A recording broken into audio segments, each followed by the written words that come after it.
Hey guys, welcome to my newest video for today. Today's video is going to be the third installment of my weekly reviews, and I actually managed to watch quite a few things this past week, so I'm just going to get straight into it because this will probably be a long video. And the first thing I'm going to talk about is the TV show that I managed to finish watching this past week, and that was How I Met Your Mother Season 2. I've already seen, I've already seen the season before, but because I've only ever watched How I Met Your Mother up until season 5, and I've decided that since getting Netflix, I've been rewatching the show because because all 9 seasons are on there, and I'm like, I'm going to rewatch this. I'm going to actually get to the end this time. So I've ended up actually selling the DVDs that I had of the show because I had up to season 8, and I figured since I'm watching it on Netflix, I don't really need the show on DVD.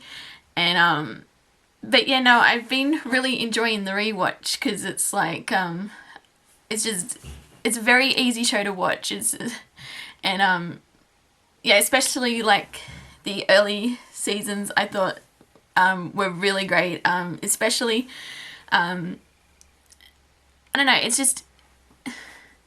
something just about these early seasons, and it just works. And I've really enjoyed rewatch, especially season 2, because there's a lot of episodes that I do really enjoy in this season, and because they're got episodes like Slap Bet, when we learn that Robin used to be a pop star in Canada, when she was a teenager, and we got introduced to Let's Go to the Mall, which I love that song, and it's, I actually have it on my iPod because I bought it off iTunes. And that episode we also got introduced to the whole slut bet, I guess, I don't know what you'd call it, well, just a slut bet, because it's if you've seen the show, you'll know what I'm talking about, because I feel like most people have at least seen the early episodes or seasons, but basically, well, if you haven't actually seen How I Met Your Mother, it's the whole slut bet came about because Barney and Marshall had this bet that they knew why Robin was afraid of going to a mall, and Marshall thought it was because she got married in a mall, and that's why she didn't want to go. And then Barney's no, she did porn in a mall, and that's so they was sort of had this bet going on, and yeah, it just went all over the place. And then it's just and it's each person ended up getting slapped, because Lily was the slap bet commissioner, and yeah, it's just so funny. It's she basically because in the end it was because when it turned out that both of them were on, and because Barney had slapped Marshall previously, even though he he'd lied about the whole mall thing, and so they basically agreed on that Marshall would get to slap him at 5 times. He could do it all at once, or he could have it spread out over however long, at Marshall's discretion. So Barney chose that option, and it's we've got this. So now it's and I know I'm explaining this really badly, but it's basically just watch these episodes, because the first time it's introduced is Slap Bet. That's the first time, and in season 2 it's done he's up to the second one. He's used up 2 of his slaps. So but I just love the whole there's just so many funny moments, and and it's just really random, and yeah, so it's you've got episodes like Slap Bet. Also, I can't remember the title off the top of my head, but it's the episode where Marshall's trying to get to 200,000 Ks on his car, which he's had since before college, so it's been over 10 years old, and yeah, and it's basically about he's trying to get it to this moment, and then it breaks down, so everyone's and it looks like there's no prospect of like getting the car back, and so they're all just reliving, you know, past moments, and it's yeah, just like end stories and that. And then but I think one of my favorite like recurring like gags in that episode was he had the Proclaimers' I Will Walk 500 Miles, and they had just had that song on a loop because that was I think the only song that played on the cassette tape. So and it was stuck in the car, so it couldn't actually get it out. So that's another one of my favorite episodes from this past like season 2. And also the Price is Right episode I thought was actually pretty funny, and so this is because it's a whole lot of other, and also the wedding, that's the other one I like, because you finally got Lily and Marshall getting married, and yeah, it's just there's a whole bunch of like random stuff just happening in this season. And I will actually say on rewatch for some of them, because I'm sort of like because there's not really many episodes overall that I don't like, and but when I got, because it's sort of like there's a couple that, you know, they're not my favorite episodes, but you know, when you rewatching the whole show, it's like you get to those episodes.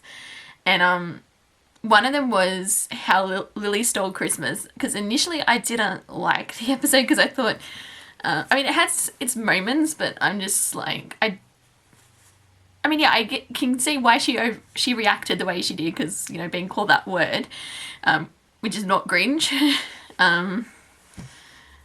So it's but yeah, it's just because I feel like it'd be more, you know, taking like Ted's side in this, which is, I don't know, because I just felt like, yeah, just the whole concept of that episode. But then you sort of get when I was rewatching, I was like, actually this episode is not that bad, because it's like there's actually a lot more funny moments in the episode than I remember. And then it's like, especially when Ted's mother actually read him up on the phone and used his full name to like chastise him for using the word that he used to call Lily. And I was just because yeah, and then she's like, is this because of the divorce? And then Ted's reaction through that whole thing was just because he's just like, what?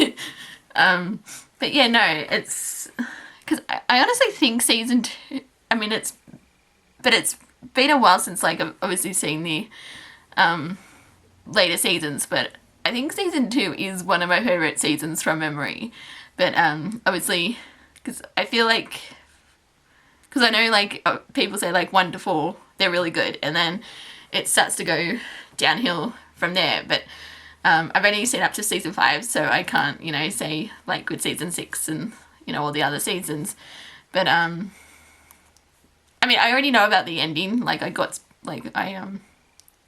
well, actually I spoiled myself because I was curious. I wanted to find out what happened.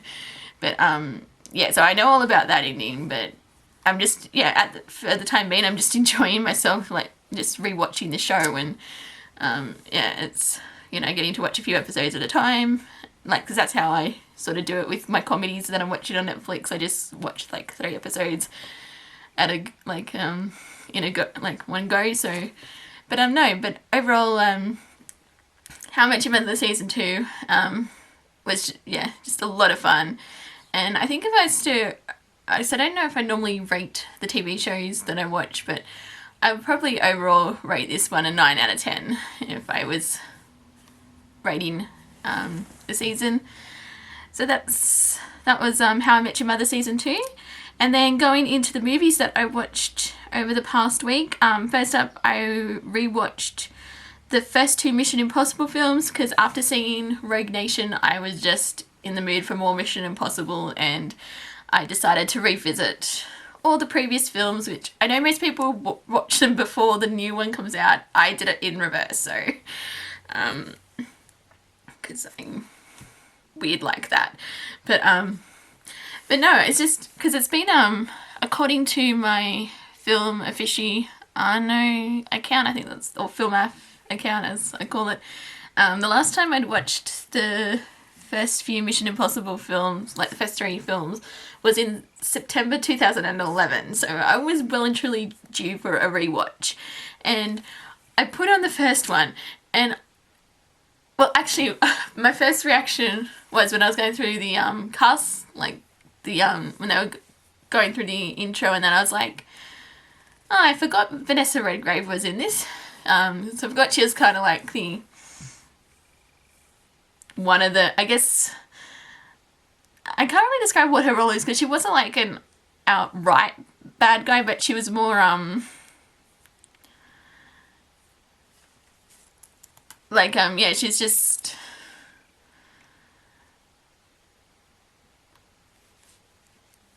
I guess her character's a bit shady. I guess it's probably more because, like, yeah, she wasn't like a completely bad guy, like a complete bad guy, but she wasn't also like a good guy either. So she was like yeah, she's definitely in the murky character because I think she just did what was like she considered to be in her interests. And but I actually really liked Vanessa Redgrave in the first film. I thought her character was yeah, just a lot of fun. And the scene at the end when she's going on about how lawyers would have a field day with it. I just love that whole speech she has. And then the I think it's the IMF. Yeah, that's the name. I'm getting confused. It's yeah, like the guy's just like, I'm sure we can, like, we won't be worried about it this time. And then she's like, I'm sure we can come up with another alternative arrangement. And like just that exchange at the end, I really like enjoyed it. Like even, but her character, like throughout the whole film, I just like when she was in it, it's just she's probably one of my favorite things about the first Mission Impossible film. And but when I started watching it, I was just kind of like, holy crap, I can't believe how young Tom Cruise is in this film. Like when you comparing to like his later films, and he's like, just like the age, like it shows how young he was. And I actually think that does sort of play into like his character's growth, like his character development throughout the films. Like when you start off with the first Mission Impossible film, it's like you see how young he is, how like naive his character is, and you get that like I guess rawness when like because he sort of starts off with like he's in with his team, and when his team is like killed, and he's accused of, you know, oh, what's it, like of orchestrating everything. And so you just sort of see that anger and that, you know, the disbelief that they could suggest that he would be responsible. And then you get his, like, you know, his desperation. And then when he like finally goes on the run, it's I guess you sort of see the build up, like the foundations to the character that we like know in, like, you know, Rogue Nation, and that you sort of see I don't know, it's sort of really, I can't really describe it that well, but I guess the overall whole arcing plot just like, yeah, because when he's like, you know, when push comes to shove and you see him in like action mode, it's very believable, and it's like you get the sense that he's like in danger. And I liked how when he was figuring out what was going on, like, because he started to like realize that he was being set up, and like that scene in the restaurant, I thought that was done really well. And he's like, hang on, the people who were here were at the party. And then and yeah, I liked that. I loved the whole with oh, what's his character's name? Luther, the character name. Because I think Actus Rhymes or something like that. At least the last name, I can't remember the first name. But yeah, when they're doing the whole breaking into the CIA plot, I thought that when they're doing the whole working out what they're doing, and I enjoyed that whole aspect of that, and that was a lot of fun. And it's yeah, just it's just as, because it's sort of weird, like just going back to the first one and just sort of seeing like how it's progressed from like, you know, what we know now after seeing all the other films, and just going back to this very first one, we sort of see I guess you can see how it's grown, because but yeah, no, I've always liked the first Mission Impossible film, and I think even now it's like, because when I first watched it, I was like, yeah, it's okay, and then it's like I really enjoyed it, and then but now rewatching it, I think I appreciate it even more. So just like, you know, what it was doing, and yeah, I just really enjoyed rewatching the first film, and so I it as I said, even more than the first time I saw it. And yeah, so I ended up giving Mission Impossible I'm gonna give it an 8.5 out of 10, I think, because I really did enjoy it the second time round that I've seen it. So we've got that, and then I also throughout the week I watched Mission Impossible 2, which at the time this was my favourite Mission Impossible movie when I was watching them, but now that I've since gone back, rewatched the first one, and then when comparing it to the second one, I'm just like, why did I like this as much as I did? Because I mean, yes, it's a pretty still a good movie, but I think some of the edginess of it has been like lost in compared to the first one, and yeah, I don't know, it's sort of hard to explain, but when I was like compared it to the first one, I was like, actually, when you compare this, like the two movies, it's you can see such a vast difference between the first one and the second one. And I get, you know, there's different directors, like Brian De Palma's film like is very different compared to John Woo's film, directing. But I think it's just, I know there's a lot of changes to the, like, even the characters sort of changed. Alright, like I felt it was very like too drastically changed, and because yeah, like it's more like, I think he was more laid back in the second one, and like compared to the first one when he's like always on the go, and because he's, you know, he's on the run and he's like his life is in danger, and then compared to the second one he's a lot more laid back, and he's like he's kind of got this whole yeah whatever attitude going on, and I just don't think that works really well.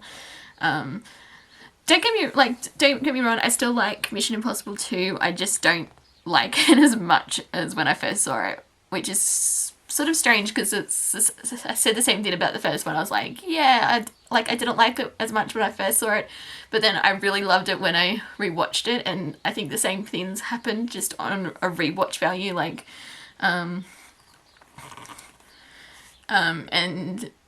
I didn't really care for Thandie Newton's character. I thought the whole romance subplot was not really necessary in my, like, just going back, and like it just felt like they added it in there for the sake of adding it in the film. Like I mean, I thought she was fine, like, with the part that she had, but yeah, I just didn't think the whole romance aspect was really necessary for this kind of, like, these kind of films. But I mean, obviously, that's going to change in, like, Mission Impossible 3, but since we're not up to that in my rewatch yet, I won't talk about, you know, the third film here. But yeah, no, So I still, yeah, as I said, still like Mission Impossible 2. I did like that it was set in Sydney. It was very stylish, very picturesque with the whole Sydney backdrop to it. I may be saying that, I may be biased in saying that because, you know, I am I'm an Australian, so getting to see some of my own country in a big blockbuster film is always kind of, I guess, exciting to see. But yes, but I think I did like the Sydney like location and that. But yeah, so I think overall, going just on these two, I prefer Mission Impossible, the first one, to Mission Impossible 2, and I think on rewatch, Mission Impossible 2 is probably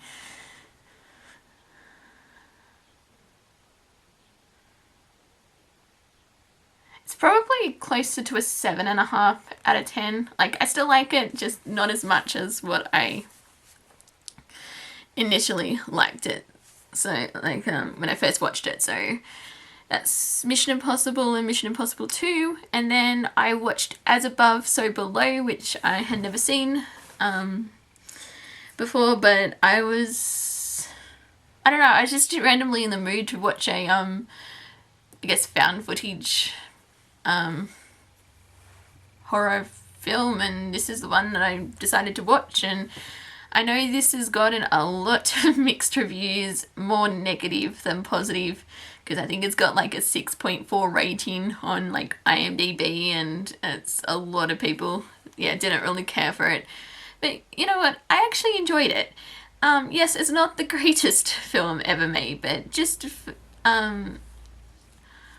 I really liked the whole aspect of going into the catacombs in Paris. Because you got like that whole claustrophobic feel going on, and like also, like, you know, you were down there with like all these skeletons, and it's just,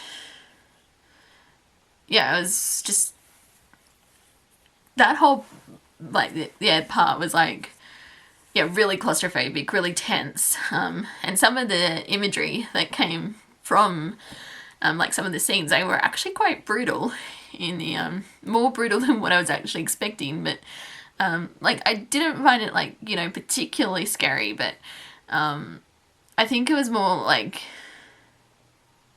yeah, I just got more like the tense, yeah, claustrophobic feel to the film when they're like down in the catacombs. And but I also liked the whole, they were searching for the Philosopher's Stone, like the whole reason why they were down in the catacombs, and I liked that mystery aspect of it. Like, they were trying to figure out, you know, where it would be, like in which area, and then obviously, like, what I know of the Philosopher's Stone comes from Harry Potter, but this was not quite Harry Potter, but and then, yeah, and it was basically when they were trying to open, like, you know, sections of the wall and that, I liked how they had to go back, like, when they were using, like, Egyptian history, and they were kind of like, okay, how many planets were in the sky? And it's like, well, this is going, how many planets did the pharaoh see? And I really like, and they're like going through the sun and the moon and all of that, and I actually really liked that aspect. So, but, you know, overall,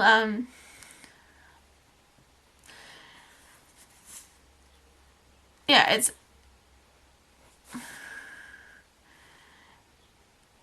because, yeah, overall I really did enjoy As Above, So Below, and I will probably, I think, I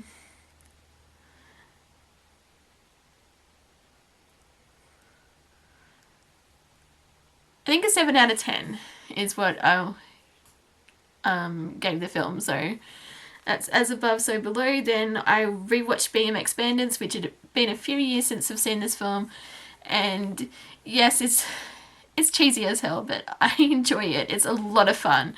It's, you know, got a very young Nicole Kidman in it, because I think this was like her first major film that she ever did. And it's just, you know, these kids who were trying to get their own bikes, and they come across these walkie-talkies, and they don't realize that, you know, this group of criminals, like, they're after the walkie-talkies as well, because it's like theirs, and that's how they're doing all their like, I guess, laundering all their goods and that. And it's just, yeah, it's just a lot of wacky hijinks, and I just, yeah, it's, I've just always enjoyed this film. And like, it's nothing spectacular, but it's, if you just want a good time, like, you don't want to you know, want to, it's just, yeah, it's just 80s fun basically.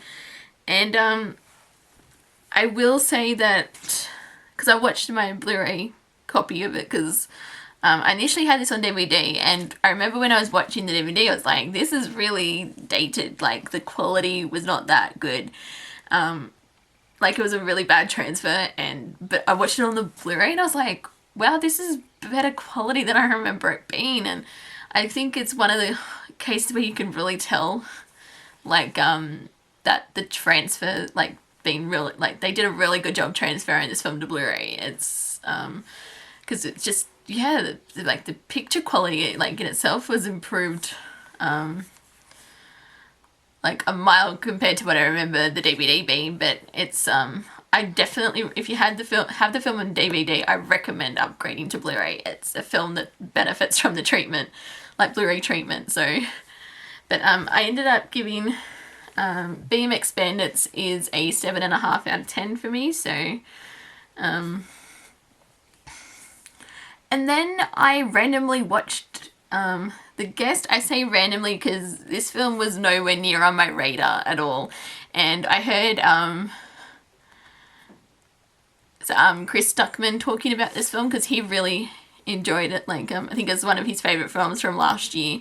And I was like, the way he described it basically sold me on checking it out, because I was like, yeah, I need to see this film. And it was a lot, I actually ended up enjoying it a lot. It was definitely different to what I was expecting. It's very stylized, because I think his description of it was Drive meets 80s horror. And I was kind of like, yeah, I'm like totally there, because I love Drive. I thought Drive was a very excellent film, and I definitely got that sense, because it had a very, you know, very slow build up.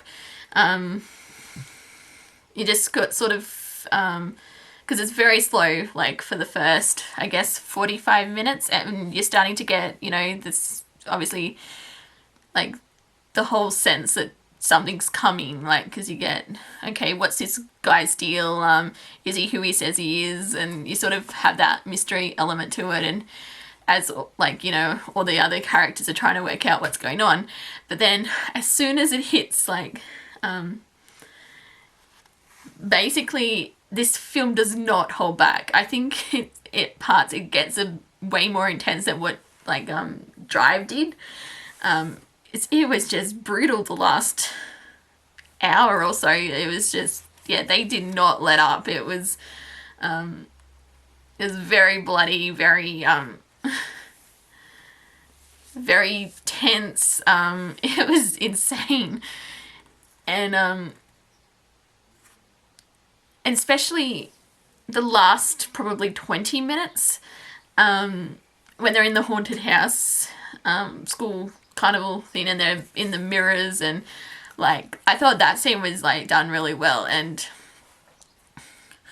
because I thought, sort of like, as it built up, because it started, you kind of like, okay, because I have to admit, some of the acting was a bit off in this film, especially, like, because with so at the start you're like, okay, because you find that you didn't really care about the characters that much, and then by the end of it, it's like, you're more invested, I think, because it does improve over time, because it's like, yeah. But it was a very different film, I thought, and yeah, I was definitely glad I ended up checking it out. So, because I never would have heard of it otherwise. So, I ended up giving The Guest a 7.5 out of 10.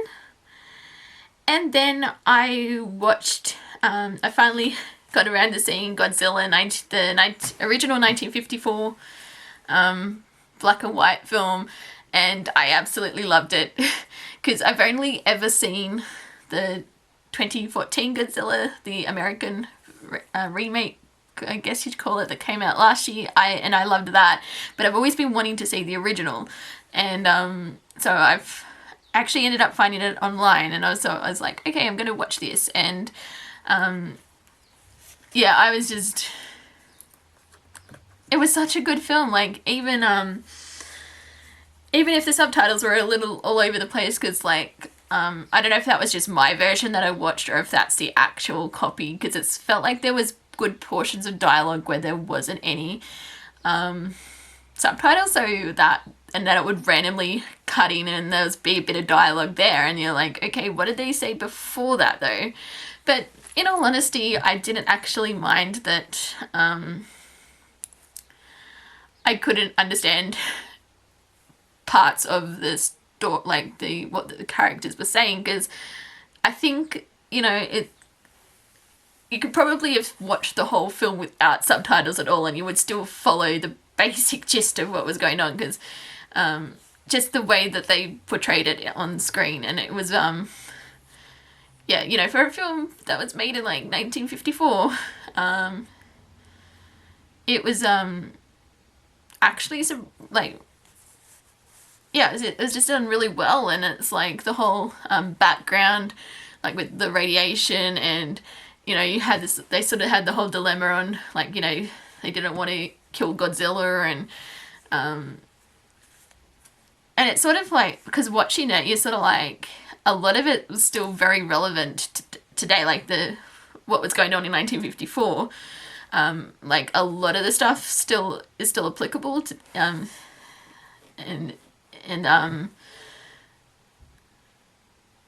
but yeah, it's just, I really enjoyed it, but I'll just say, I was watching it, and one of the, I caught one of the subtitles that was, like, in one of the scenes where, I think it's one of the first Godzilla attacks, and the mother's there with the kids, and she's there going, "We'll be joining Daddy very soon. You'll be seeing Daddy again." And I was like, that's actually really dark, like, for a film. And, like, I get the whole, why, like, after the war and that, it's like, and and the reason behind the creation of Godzilla in the first place, and it was just sort of like, but that's really actually quite morbid, and that's one of the like lines that actually stuck with me after the film, because like it was like very real, and but yeah, it's just, yeah, so I can but now I can finally say that I've seen the original Godzilla. I know there's like a ton of Godzilla films, like, that I wouldn't, off the top of my head, I don't know how many, but I will probably eventually watch them all. So, because I really enjoyed the first one, and I ended up giving Godzilla 1954 an 8 out of 10. And then I rewatched Pitch Perfect, because I've since picked up Pitch Perfect 2, which I'm probably going to see next week, but I wanted to rewatch the first film because I've always liked the first film, and it's just a lot of fun, and because and I always liked the whole a cappella aspect of it, and yeah, it's just the whole because it's like basically you sort of see, like, they've got the Bellas, and then they're trying to rebuild their reputation after what happened the previous year, and there's a lot of tension in the group, because like one of the girls, I can't think of what the character's name is, the blonde-haired girl is like the leader. She's very controlling, everything has to be perfect, and then like Becca's character, like Anna Kendrick's like, she comes along, they butt heads because she's like, you know, we've got to be more modern, and it's like we're doing the same stuff every time. And yeah, so there's a lot of tension in that regard. And yeah, I just always thought that whole dynamic was very interesting. And of course, I loved Rebel Wilson in this, the whole Fat Amy. And I think one of my favorite moments is when they're going around like having all these like confessing, you know, their deepest, darkest secrets, and she's like, I'm an open book, because like, you know, all know, I mean, I'm Fat Amy, you know. And then by the end of that, she's like, actually it's Fat Patricia, because that's like and then oh, and my other favorite scene with her is when they hit her with the burrito, like the trebles or whatever the boy group is, and she gets hit with the burrito and she's like, I've been shot, and she just sort of flings herself back. And I just found that, yeah, I love that whole, like, the bus trip and that. And yeah, it's just I don't know, it's just a very fun movie, and I'm definitely looking forward to watching Pitch Perfect 2, because I didn't get to see it in the cinema. So next week I should probably have my review for Pitch Perfect 2, but I loved Pitch Perfect, the first one, and I gave it an 8 out of 10.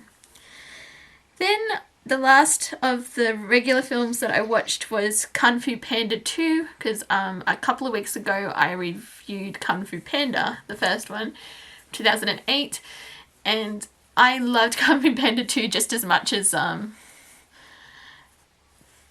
the first one, even though I will probably say that the first one is a little bit better than Kung Fu Panda 2, but it's still a great film. It's you know, like, even for being a sequel, and it's still a lot of fun. And I loved the whole, like, with going into Poe's backstory, and, you know, how he came to be the person that he is. And because that actually played a lot into the storyline. And yeah, I was really, and I liked that aspect. And I liked Emperor Shen, I think that's the name of the villain. And yeah, just that whole, like, battle was just epic. And oh, I can't remember what the little master guy is. He reminds me a lot of Yoda, because which don't know that was deliberate. Like, I don't know if it was an actual homage to Yoda, but that's who he reminds me of.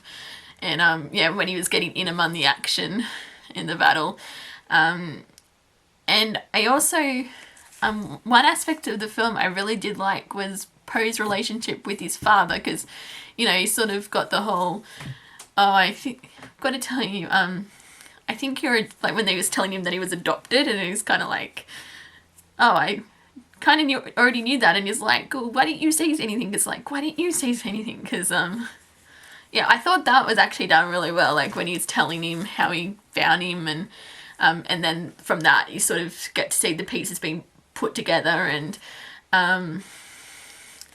yeah, it's just a really sweet story. And like you get sort of moments like that. And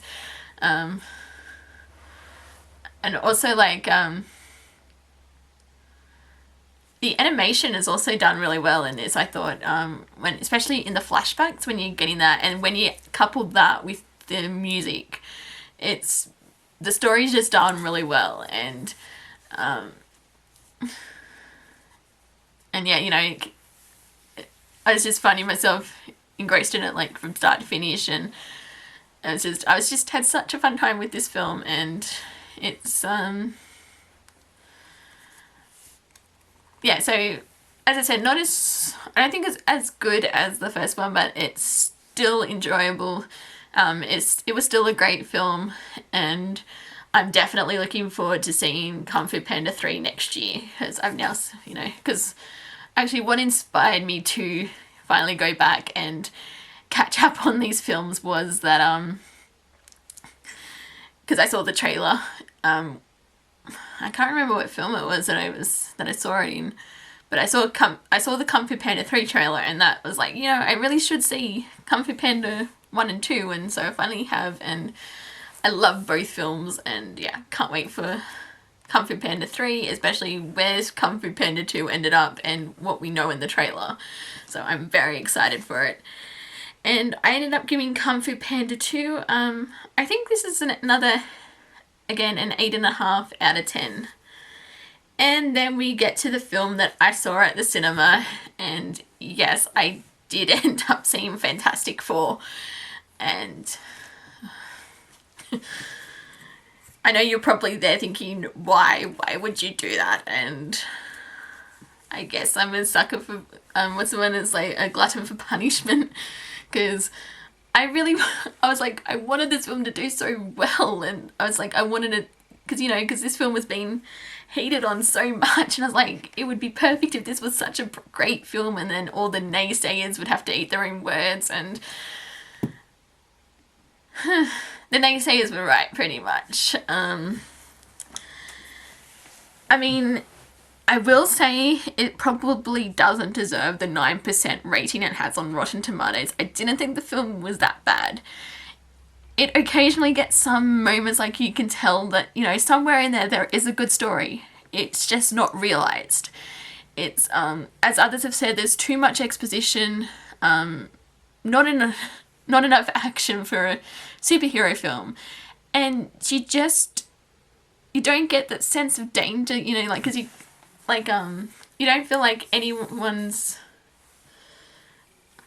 I don't know how to describe it, because it's sort of like, yeah, you sort of see all this random stuff happening, but it's like there's no urgency. Like, you don't feel like the planet's at stake. It's half the time you're actually thinking, okay, maybe it doesn't actually deserve to be saved, because it's like,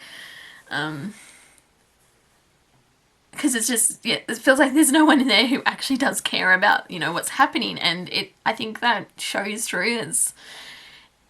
It's just, yeah, a lot of the direction is poorly executed, because I've heard of all the behind the scenes, you know, dramas that's going on, and I think that shows, if, you know, if that's actually true of what happened, I think, you know, it explains some things for this film.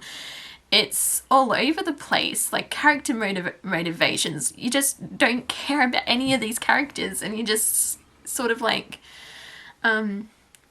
and some of the acting is, I mean, I get some of that's probably due to the script, because I think, because it's like, you know, these are good actors, it's just like, they're not great in this film. And yeah, you just sort of, because I think the only positive thing I can say about the actual acting is sometimes Miles Teller and Kate Mara actually worked well together. Like, you got some sense of chemistry, but that's really the only positive thing I can say.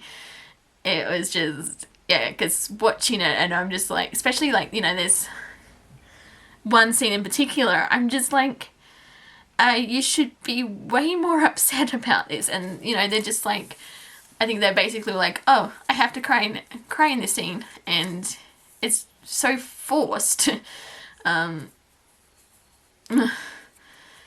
I think I could spend a whole video going on about this, like, Fantastic Four, because, you know, a film's bad if even I can't defend it, because I'm, you know, known for being quite lenient when it comes to films, like, because, you know, if it entertains me, I'm usually fine, like, cause especially with a lot of the big blockbuster action films, like, because, I mean, I even like Transformers 4, like, I know, again, a lot of people hated on that film, but I didn't think it was that bad, but I can't defend this film. It's just, it's just there, it's very average, and because I just wanted to like it so much, and I was like, come on, you can get a 7.5 out of 10. I couldn't do it. It's because, you know, usually, yeah, most films, like, I'm excited, like, especially like superhero films, I'm excited to rewatch, but this film I'm not excited. I don't think I'll be rewatching. And I mean, I'm not as hung up about the whole, you know, Marvel getting the rights back to Fantastic Four as a lot of people are, but I have a feeling like the reason why, like, even with the previous Fantastic Four films, I've only ever seen the 2005 film. I think Fantastic Four would be something that would actually work as a TV show, like if it got, say, the Daredevil treatment, like, and we could get, like, you know, I mean, I've never read the comics, so I don't know if it's, like, as, you know, probably not as dark as what Daredevil is. Correct me if I'm wrong, because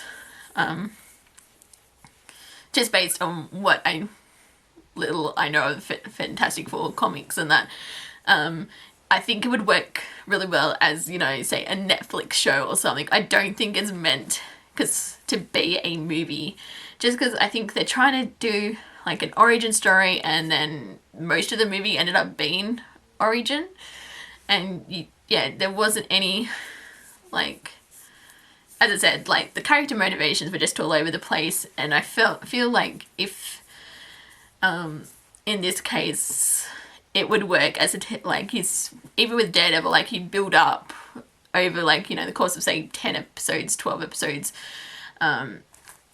like, you'd get to know the characters' backstories and, you know, still have, you know, I just think it would be,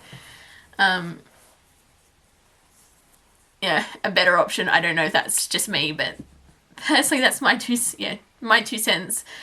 I think it needs to be done as a TV show, because I think it just doesn't work as a movie. And I ended up giving it a 6.5 out of 10, but it's probably closer to 6 out of 10 than a 6.5. And I'm probably being very generous with that rating, but but yeah, it's probably the most disappointed I've been in a film all year. It's yeah. I'm just gonna stop it there, because I think I've said what I need to say for it. So yeah. Thank you guys for watching, and until my next video, I will see you guys next time. Bye.